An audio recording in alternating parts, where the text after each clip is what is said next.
Picture this. Friday, 18th March, 1910. A busy platform at Newcastle Central Station. A respectable colliery clerk named John Innes Nisbet climbs aboard the 10:27 train to Alnmouth. In his bag, 370 pounds in wages for the miners at Stobbswood Colliery. A small fortune back then. He never made it. When the train pulled into Alnmouth, the guard noticed blood on the floor of a third-class compartment. He opened the door and found Nisbet's body shoved under the seat, shot 5 times in the head. The wages bag was gone. Later, they found it dumped down a disused mine shaft, almost empty.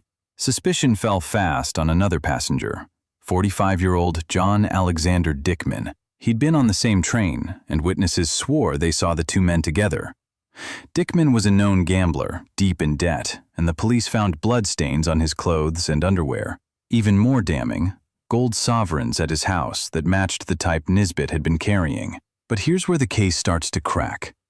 The evidence was all circumstantial. No murder weapon was ever found. The post-mortem showed the wounds could have been made by 2 different guns. And some witnesses later admitted they weren't even sure they saw the men together. Dickman swore he traveled in a different carriage and had nothing to do with it. The trial at the Moot Hall in Newcastle gripped the whole country. The jury took just 2 hours to convict him.